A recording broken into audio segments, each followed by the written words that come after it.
That's actually true.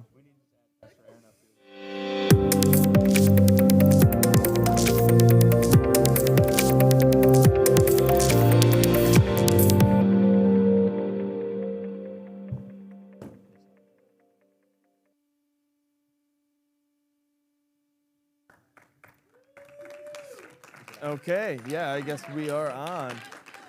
Awesome. Well, guys, the good thing is this is Empowering Pastors Leadership Training, and what we wanted to do today is we wanted to interview our two campus pastors and go through what they've learned in their first couple years of launching a brand new campus. You can imagine leadership in a place that's established for 20 years is probably pretty easy to step into, but when you launch out on your own, there's, I'm sure, a lot of lessons to learn about how things run, how to run things, what to do, what not to do.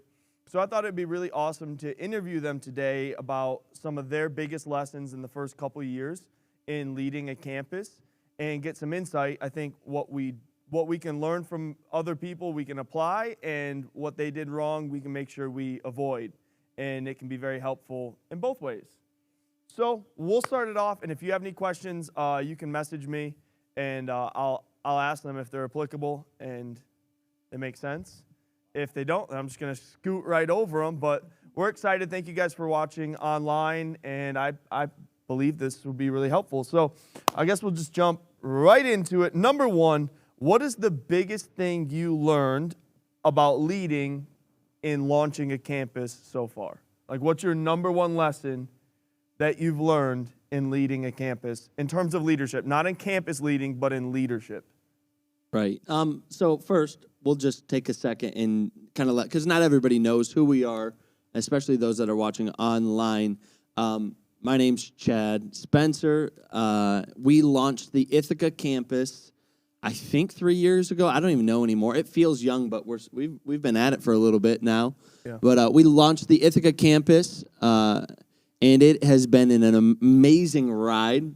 But it's awesome because then we've got Pastor Dan over here who launched the campus in a completely different environment and a different. It's so cool to see the differences in culture and people and demographics that each campus faces. So, Pastor Dan, what do we got? Well, in Mansfield. Yeah. So Mansfield is very rural, and it's a different type of community. It's a slower paced. There's more cows than people. Community. Yeah, I mean, it's hills. It's like literally you're going right through it, and literally it's there for 2 minutes and then it's gone. So it's a completely, as Pastor Chad was saying, the Horseheads campus, we have a certain process and demographic. You also then have something different in Ithaca and then in Mansfield. So, I mean, I've heard it said that those that are actually attending all three campuses or have gone to all three campuses, they say it's the same heartbeat, it's the same style, but yet it's still a different feel. And, that's one of the dynamics that we've had to learn in the process, because when you're raised up in a church like this as a main campus and you launch out, you can't expect the same thing, and that's exactly what we've run into. And I think it challenges us in the leadership capacity of being intentional about who you're leading. But to answer the first question, the biggest thing that you've learned about leading and launching a campus, and it's this, that every single thing, I know this may be a simple concept, rises and falls on the leader. I think oftentimes as a leader, we like to make excuses for why things aren't working, why things aren't producing, why people aren't doing what they're supposed to be doing. But at the end of the day, and this is a thought from a book called Extreme Ownership, and every single thing in the campus that you're leading rises and falls on you. And if you want your campus to grow, if you want your leaders to grow, you need to grow. You need to invest in yourself. If you're seeing a lack somewhere, maybe it's a spiritual issue, maybe it's a systems issue, maybe it's a structural issue. The issue isn't the people. It is you as the leader either not communicating what needs to be done effectively, or you as a leader, you don't have the capacity to bring people to where they need to be so that that growth can happen. So I think ultimately the thing that I learned is that there are no excuses, and that the ultimate responsibility comes back to me as that leader. And the question is, am I going to try to blame somebody else and continue to get the exact same result?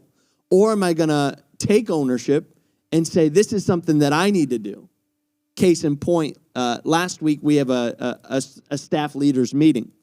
And we have an issue with getting connection cards back. Like, first time guests, they'll come and it's exciting, but then they won't have a card filled out. So then we can never connect with them. We can't follow up with them. We can't love on them. And that's one of the greatest fails as a church. Like, somebody comes and then you can't ever connect with them again. It's bad stewardship.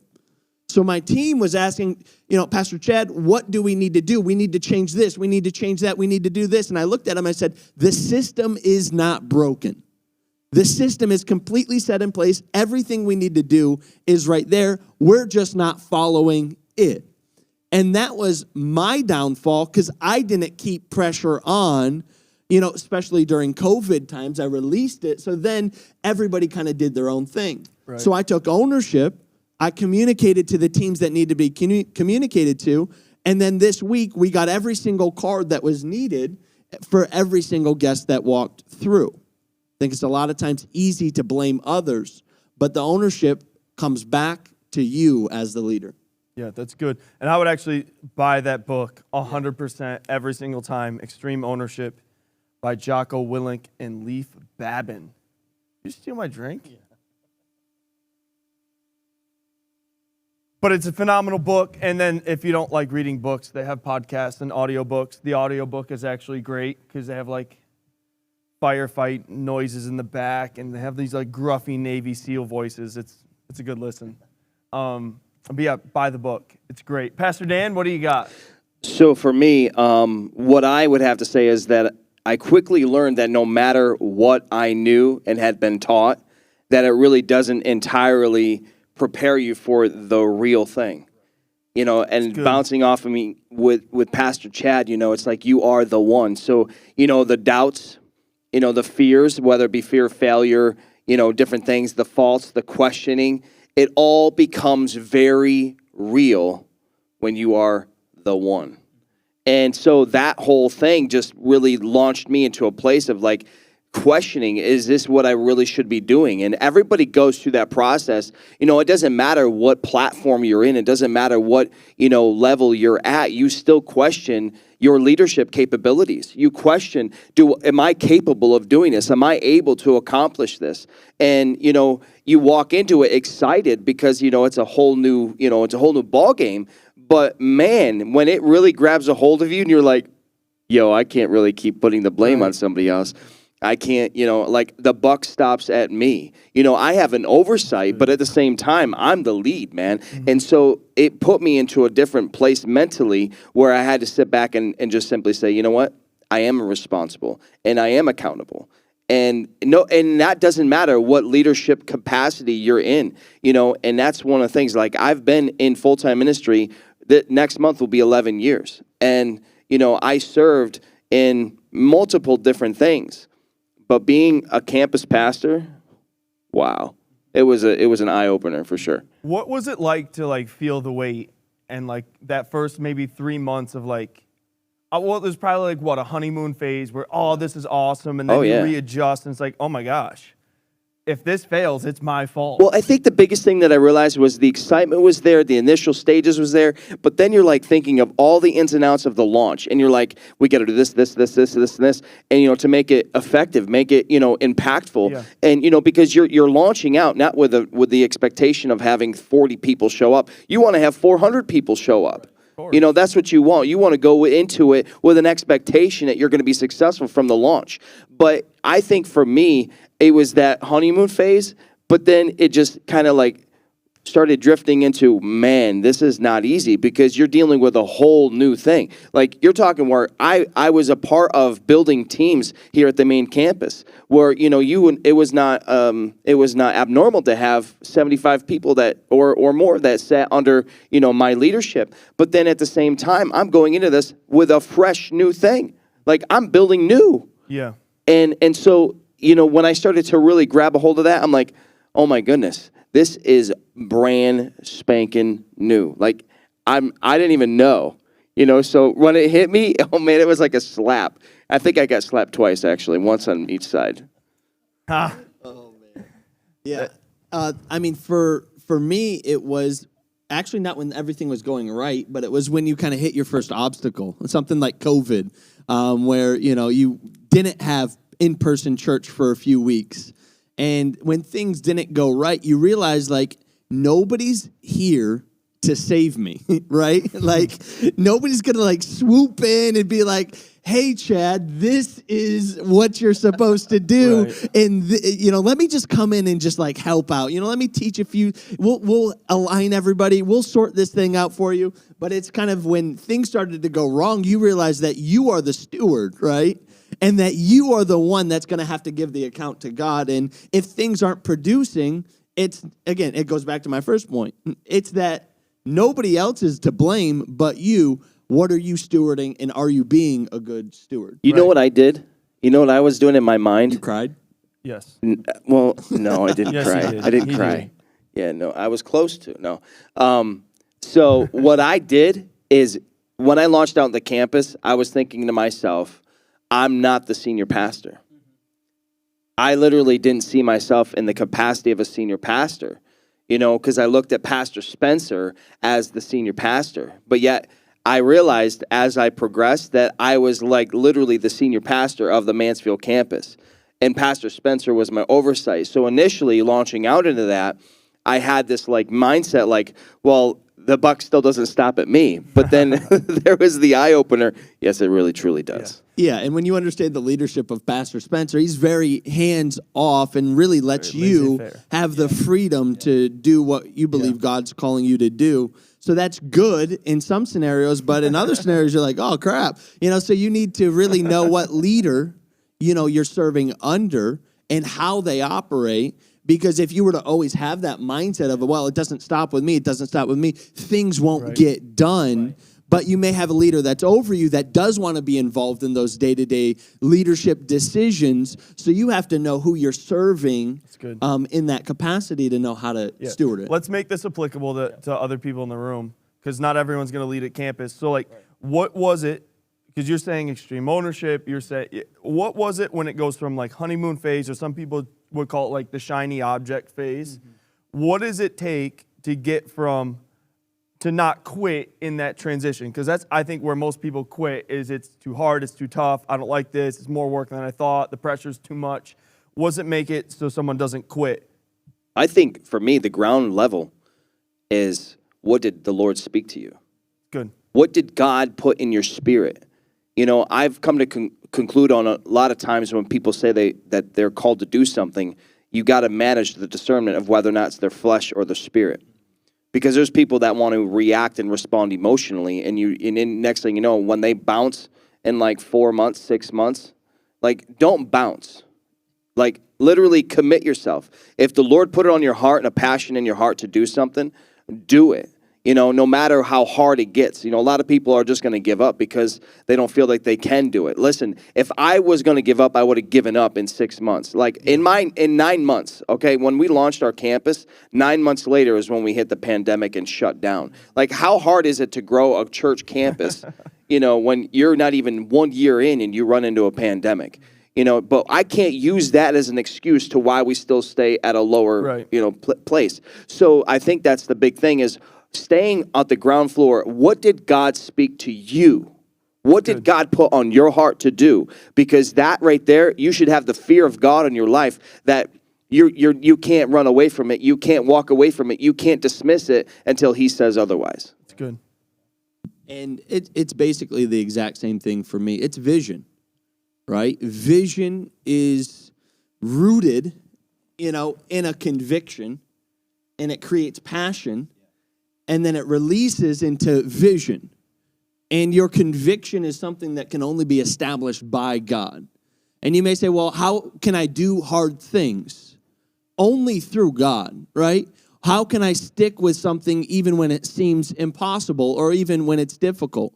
It's through God, and it's that conviction that he sparks in your heart that he told me to do this. This is specific instruction, and I need to apply this every single day, even when it's not fun, even when it's boring, even when I'm a person that likes adventure, even when it's not adventurous, in something new, even when it's mundane. What did God speak to me? What is my vision? And is the because what's scary is this: when you start to get bored in your vision and start to entertain distractions around you, that's how the enemy creeps in, right? Maybe he introduces a guy or a girl into your life. Maybe he introduces a new job opportunity. Maybe a new shiny object. A new shiny object for you to get entertained by. It comes back to that conviction. Is it actually cutting you deep?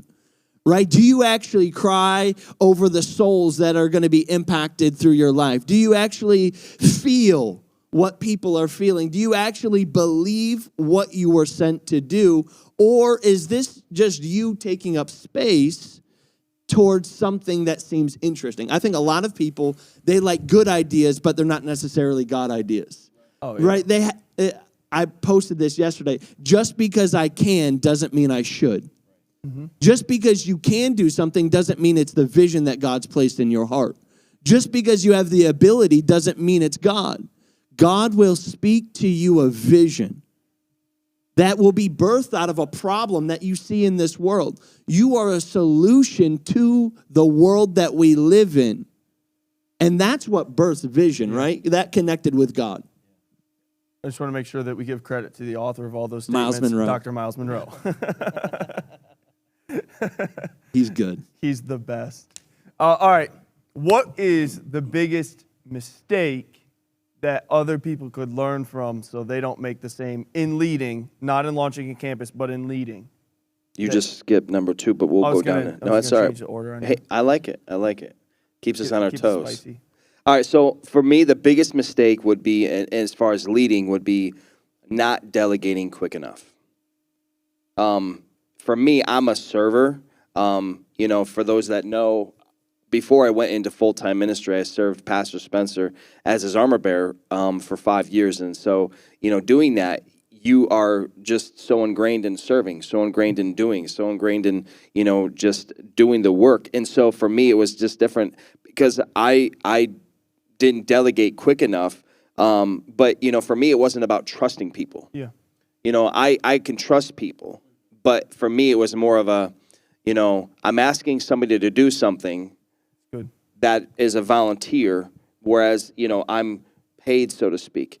But I have to remind myself that I was once a volunteer. I once served as a volunteer in a multiple of ways and for multiple hours.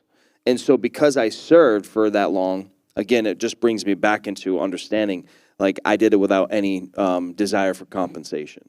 So that was a big deal for me. For me, it was the fear of failure or fear of rejection, per se.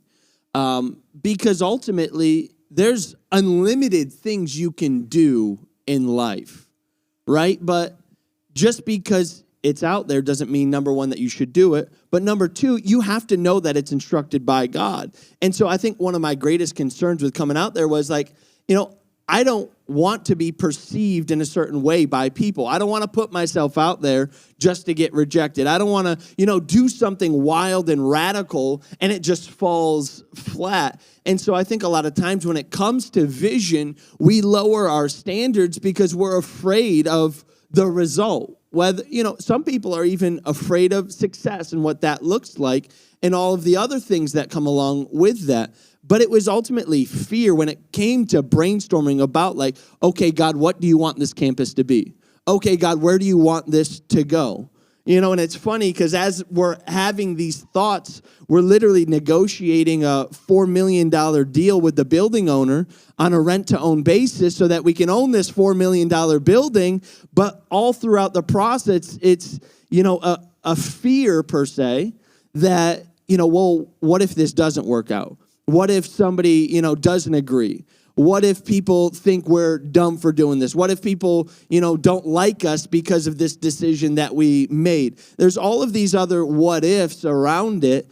And I think ultimately, a lot of people do not do what God has called them to do, Yep. or they lower their standard because they're afraid that they're either going to fail or they're going to be rejected or there's going to be a negative outcome in some way, shape, or form. And we comply to fear rather than faith. Obviously, that's something that, you can't allow. But that was my biggest mistake in the beginning. I was just nervous to take a step out. Now I'm getting more comfortable, but I was nervous to do something in the public. I was nervous to connect with certain people that are influential in this city and things like that. Awesome. Okay. What do you wish you knew about leadership before you grew into this next place? What's something that you wish you knew prior? So many things. You have to pick one. All right. So I think the biggest thing, and this is effective leadership, because I think anybody can gather 10, 20, 30, 40, 50 people, whatever. That's something that is pretty easy to do in a pastoral leadership role. Yeah. But how do you equip and empower these people as your first tier, your second tier, and then third tier leadership? And how do you equip them? How do you empower them? How do you teach them to replicate that same, structure that you have? How do you continue to build teams? So I think the biggest thing that I would have loved to know more about and how to do is to strengthen and equip second and third tier leadership positions. That's where most churches fail. Most churches never pass 200 people simply because they cannot get this second tier leadership team going out, doing the work of the saints, equipping them, empowering them, bringing the unity and faith, doing all those things, and actually doing what they're supposed to do. So that was my biggest thing that I wish, and I'm still figuring it out now. I'm still researching. I'm still reading books because I still don't feel like I've nailed it, and that we're truly replicating disciples as we're intended to. That's true. No, I totally agree. And there's not a lot of books about that at all. I think the unfortunate thing is just to kind of bounce off what Pastor Chad is saying is that there are times when we're not going to have all the answers. As we've already expressed with all 3 campuses that we're running now, there's a different dynamic to each one. And certain strategies that work in Ithaca aren't going to work in Mansfield and or in Horseheads. And I think that that's one of the things that we've got to look at is don't look at somebody's strategy because, everybody has a story. Yeah. There's a ton of books that you can go out and read, but is that specific model and method and formula going to work for you? And that's why you've got to listen to the Holy Spirit. You've got to tune in to what the Spirit of God is saying for you right now. Because I can take the method that Pastor Cody's using for, Uproar, and I can take it down to Mansfield, and it may not manifest the same way. There are certain things I believe that can be universal, but there are other things that we've got to be able to work with. So don't just take every single word and say, well, that's what we're going to use and that's what we're going to go with. It's like you can open up a book on finances and money and how to be blessed and prosperous. But if you don't become a good steward at first and you don't live according to God's financial system, you're not going to get anywhere. That's just what's going to happen.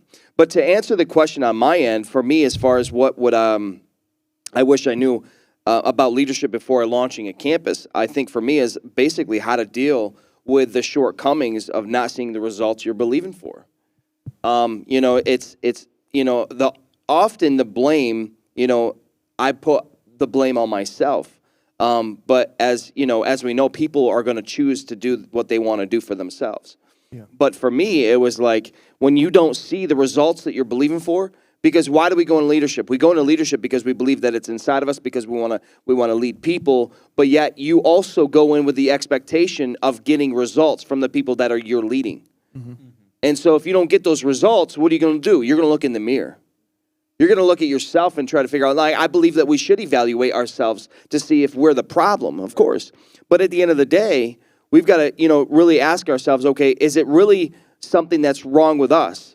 Or is it just a factor of maybe we're not praying hard enough? Or maybe we're not, doing the things that we need to do diligently so that way we can see those results. But the one thing that the Lord spoke to me As I was praying, and I don't remember exactly where we were in our launch and things, but we're talking like we're probably a year in, maybe less. And I was praying about, growth. And the Lord He showed me. He said, if you expect to receive growth overnight, then you better expect to see it die overnight. And even though it's kind of like one of those things like, why would God say that? But it was the factor of like, if you expect to see 100 more people next Sunday, not to say that it couldn't happen, but can you actually handle it? Yeah. And that's one of the things is like, it's not that it would die, but if you expect to see just a growth like exponentially, if you're not ready for it, then don't complain that it doesn't come, because literally you got to prepare for it. You know what I mean? So every step of the way, and that's what I've seen, even because I've been attending his tabernacle for 19 years. And I mean, when Pastor Cody, Pastor Chad, they were just kids when we came. 11? I was 11. You're 11. Yeah, 19. Wow. You feel old right now? No, I'm There's not some old. gray and your beard popping out. That's It's just like one or that's two the hairs. sun. That's the sun. There's It's just a bad glare. it's the sun. Hard lighting. But I've seen a lot of this, and the one thing is when even Pastor Jed said this earlier, vision. I believe that we've got to operate according to vision, because if you don't operate according to vision, then you're going to rule by emotion, and you're going to go in every different way. When you go to a conference and you hear this, that's what we're going to do now, or this or this, and you're going to hear a number of different things, but you got to stay true and near and dear to those things. I love what you said, where it's like, you wish that someone taught you how to deal with the disappointment almost a little bit more. What are like 3 quick keys or a couple quick keys that help you deal with disappointment and not seeing exactly what you thought? For me, I would say number 1 is obviously for prayer. I need to really put it before God and lay it at His feet to be able to say, you know what, I'm not the fault here, or not that there should be blame put on anything. We just have to understand that there is a process in time. It's good. And it's the Bible's like, it's clear. Don't despise small beginnings. And we've got to make sure that, in those moments that we are praying about it. But number 2, we have to encourage ourselves. And one of the great things that I love about God, He's done this so faithfully, is when He knows where you're at. He knows where you're at mentally. So have you ever had those moments where somebody, like you get a number of people that just automatically start encouraging you? They'll send you a text, or they'll call you, or they just see you and like, man, I just want to say thank you for, just being there for me. That's one of the things that was really happening. I was getting texts. I'm not kidding, like out of nowhere. Like I was at that point mentally where I was like, is this really worth it? And I started getting these texts like, if it wasn't for you, I wouldn't be serving Jesus. If it wasn't for you, I wouldn't be alive. So I believe that, I take that because I'm an encourager. Yeah. I tell people, like, I'm such an encourager. I'll encourage bark to fall off a tree. That's just me. What? Yeah. He's been in Mansfield. I was at Mansfield. That's a Mansfield statement. I think sure. I was saying it before Mansfield, just saying. But I was raised, like That's in why farm Pastor country. sent you to Mansfield. He speaks their language. Bark falling off a tree. I did. I used a saddle in one of my sermons. I'm waiting for the cow to come in on the stage. We cannot use a cow because we're on the second floor. It won't happen. He'll fit in the We elevator. will be through the floor. A mini cow. No. So number one, prayer, encouragement. And for me, I think it's just continuing to do, like, even as we've been saying, is like staying focused on, looking for those nuggets that you can find within leadership books or within those areas. Because if you're in one area, listen, if you're looking to grow in one area, but you're looking in 10 different directions, then you're going to be like, seriously, I mean, you can't focus on that one thing. So what is that one thing that you need to get right now? What is that one thing that you need to work on right now? And just focus on that. You know what I found in Scripture the other day, and it like super impacted me, is so Paul's writing in Timothy, in 1 Timothy, and he said, this charge I commit to you, my son Timothy, according to the prophecies previously made concerning you, that by them you may wage the good warfare. Like, what a cool thought. Like, he's teaching Timothy, like, whatever God spoke to you, if it doesn't look like that, fight for it to look like that. Right. Use the prophecy as a means of war. Absolutely. And never retreat back from what he spoke, but continue to run forward. I thought that was so cool. That like really encouraged me the other week. No, That's amazing, because even when you consider that, how easy is it to settle with what God has said to you? Yeah. Well, less than what God has said to you. It true. is so easy. Once hard things begin to happen, most people, even with the disciples in the boat, Jesus had already said, let us go to the other side. But then the storm comes and the waves start going, and they could see the other side, right? They knew where their destination was. But as soon as the winds and the waves started coming, I guarantee one of the first thoughts they have is, where can we dock? Right? Do we need to go back? Where do we need to go to find safety? And oftentimes I think that's where compromise lives, is in the midst of the trial and the storm. We try to find the first place to comfort us, and that's where we settle instead of continuing on the path and the word that God spoke to us. Yeah, it's true. Couple questions. Pastor Tim said, what are second and third tier leaders? Just to clarify, easy. If you have senior pastor here, youth pastor, youth leaders. So that youth pastor would be the second tier leader. Third tier would be like youth volunteers, youth leaders. And then if you had more under that, not that they're classified as good, better, best, but in the org chart, what tier in the org chart? But then he also asked a good question. It says, what is the best way to introduce a new style of leadership when the people you're leading are conditioned to the previous leader? Ooh. I'll let you guys answer. I have some thoughts, but I'll let you answer. Again, just to answer that question, you really can't say that there's a best way, because I think that you got to go based upon the demographic and the type of system that you have and that you're aiming for. I know Pastor Spencer, when he's talked about the factors of changing the music and things back in the day, there had to be like an abrupt change. There's times that I believe you have to make an abrupt change, and you got to listen to the Spirit of God. You have to hear what he's saying for right now, because there's times where God will lead you through something and it will take just a little bit of time. But then there's other times where he wants you to operate like now. I want you to do this now. So for me, the dynamics, I would say, is I'm learning that process. Because I can't answer it, but I believe, again, you can't have one simple universal answer. But I can tell you I'm learning it, because we're walking into an area where you have more of a traditional, conservative, religious style. And I remember I have this couple that I love to pieces. Now, I want to mention this too. I left here thinking to myself, I am leaving the family. See ya. I'm just kidding. That's terrible. Thank you. I'm leaving the family that I've known for so many years to then go and start a new family. And so there was that, oh my gosh, what's happening? So then, I did. Just do it again.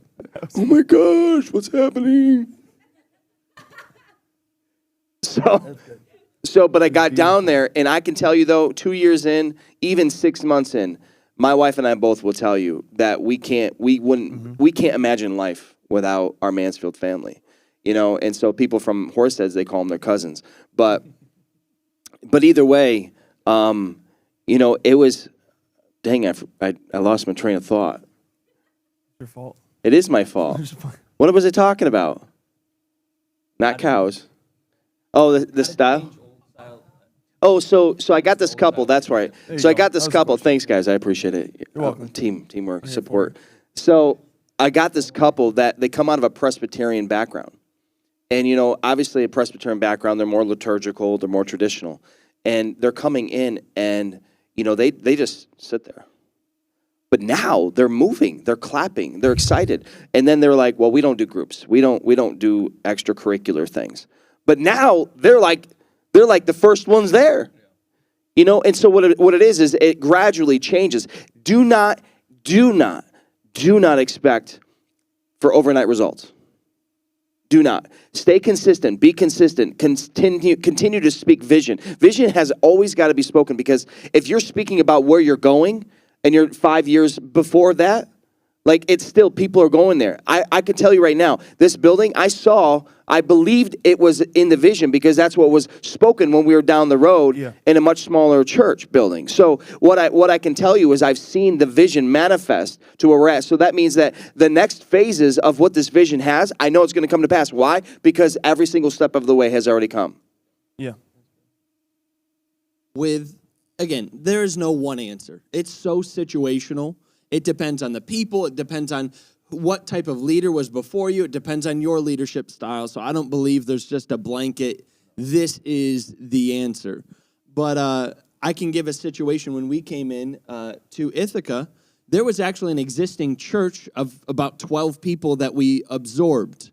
And it was actually much more difficult than starting fresh because we had their culture, we had their people, we had their mindsets. Well, we've been doing this way for the last 20 years.